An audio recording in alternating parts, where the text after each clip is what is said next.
L-aħħar darba kont qed inqaleb f'kaxxun antik ġoddar u sibt sandwich cake nel kont ħabbija meta kont żgħira.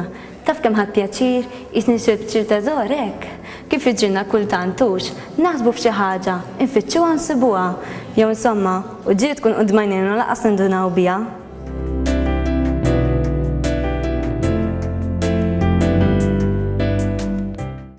Qari mill-Evanġelju skont San Mattew.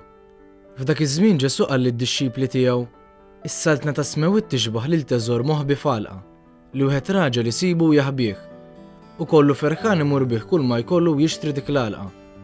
Tixbaħ ukoll is-saltna ta' smewit li l-wieħed negozjant tifittex ġewwa rfin. Meta sab ġawra tiswa ħafna, mar bih kull ma kellu u xtara lilha.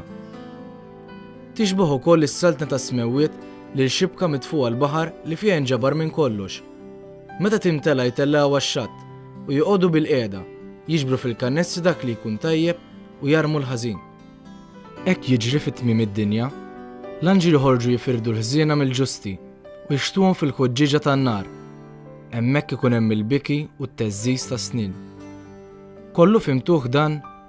Iva qalulu u qalilhom: għalhekk kull kittieb li jkun sar dixxiplu tas-saltna ta' smewwiet jixbaħ lil wieħed sit li mill-ħażna tiegħu joħroġ sew il-ġdid u sew il-qadim.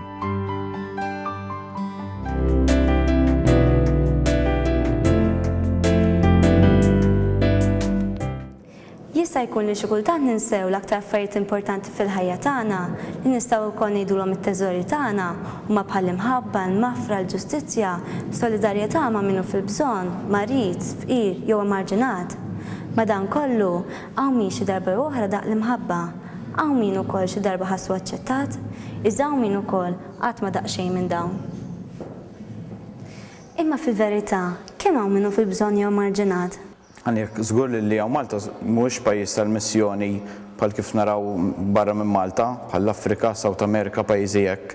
Però żgur li għaw Malta għandna problemi bħal nies li qed ibagħthom il-vizzju tad-droga, tal-alkoħol, immigranti u mod speċjali problemi fil-familji li hawn ħafna, problemi ta' nuqqas ta' mħabba li mbagħad ħeffettwaw it-tfal u l-futur tagħhom ukoll.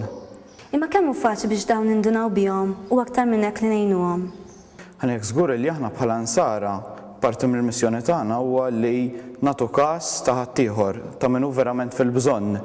Jiġifieri l-ewwel nagħtu każ ta' dawn in-nies, naraw min hu fil-bżonn u mbagħad fl-aħħar mill-aħħar nippruvaw niddiljaw mal-problemi individwali tagħhom, mhux narawhom bħala folla, bħala massa, iżda bħala individwi, mod speċjali individwi li għandhom bżonn l-imħabba tagħna. Jista' jkun hawn min iżomm lura għax jibża jista' jitlef xi ħaġa bħal flus, ħin, prinċipju, jew għax forsi anke għadha ma ġitniex l-opportunità. Żgur li affarijiet materjali bħal flus u hekk huma importanti għal kulħadd, però kemm hu sabiħ, kemm ħafna iktar sabiħ illi taqsam mill-imħabba li għandek, mill-ħin li għandek għal nies li huma verament fil-bżonn. Pereżempju hekk dan is-sajf jien flimkien ma' helpers oħra qegħdin ngħinu s-sorijiet ta' Madri Teresa, nagħmlu summer camp għal diversi tfal żgħar. U f'dan is-summer camp nagħmluhom xi skills, crafts, noħduhom il-baħar, għawdex, xi ħruġ, norganizzawhom ukoll xi sports, fejn f'dawn l-okkażjonijiet inkunu nistgħu nagħmluhom xi ħaġa forsi spiritwali, xi skill li tista' tgħinhom iktar quddiem. U l-iktar ħaġa importanti li ntuhom l-imħabba li forsi xi kultant tista' tkun nieqsa wkoll. U intu jien, x'qed nagħmlu biex inbidlu d-dinja l-aħjar? Il-ħajja tagħna bbażata fuq relazzjonijiet.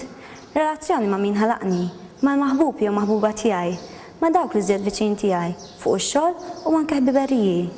Relazzjoni hija esperjenza. Imma forsi mhux kulħadd kellu opportunità li esperjenza relazzjoni sabiħa u b'saħħitha. Forsi dik il-persuna fil-bżonn qed tistenna lili jew lilek biex nagħmlu l-ewwel pass.